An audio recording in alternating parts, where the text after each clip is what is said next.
Hello and welcome to Bizworld. The Housing and Local Government Ministry is in firm talks with foreign agencies from China, Korea and Middle Eastern countries who have expressed interest in financing Malaysia's rent-to-own schemes. According to its Minister Zuraida Kamarudin, the financing agreements could be signed as early as this month.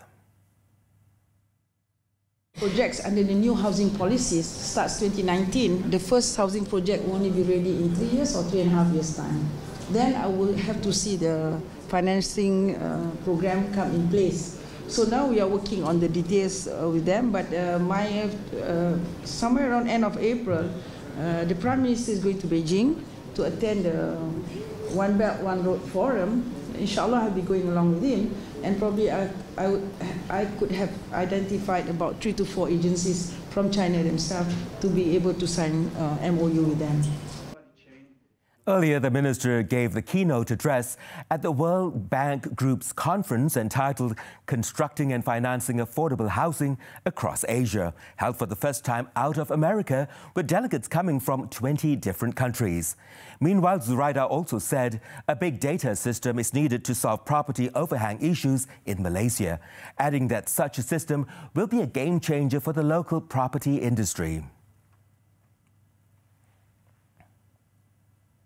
Meanwhile, the National Mortgage Corporation, Cagamas Berhad, is also working towards introducing a shared equity program for housing.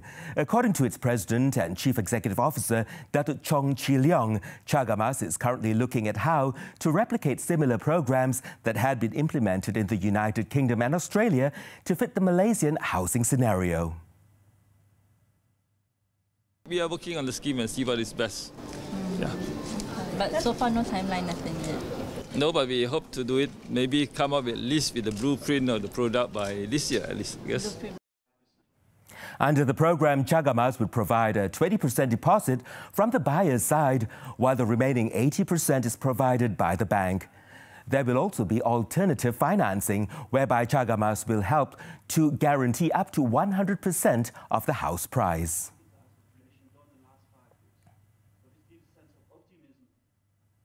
Malaysia External Trade Development Corporation, MATRADE, aims for up to 600 million ringgit in sales to be generated from the International Sourcing Program, INSP, in conjunction with the 16th Malaysia International Halal Showcase, MIHAS, this year.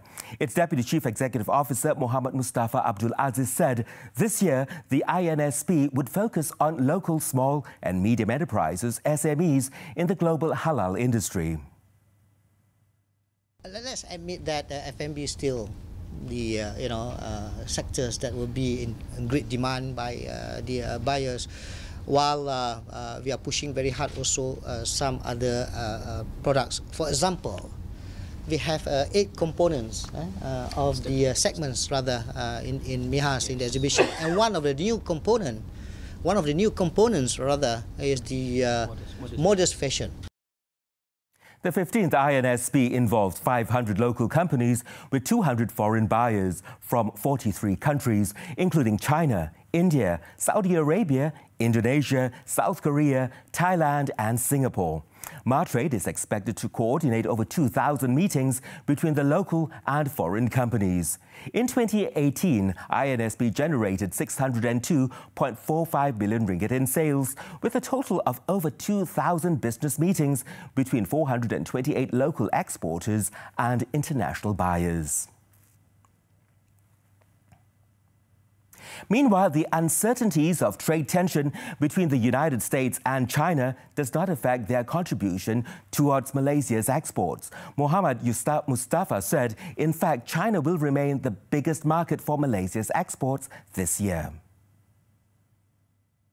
When the trade war happened, I believe that there are a lot of Chinese companies from China starting to look Malaysia as the destination for them to invest, and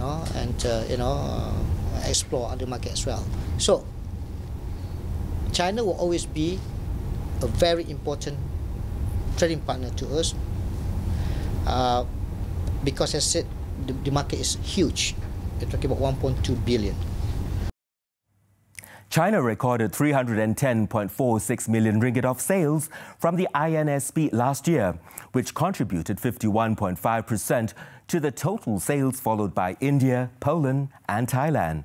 Meanwhile, the US contributed 20.12 million ringgit sales, or 3.3% of the overall sales.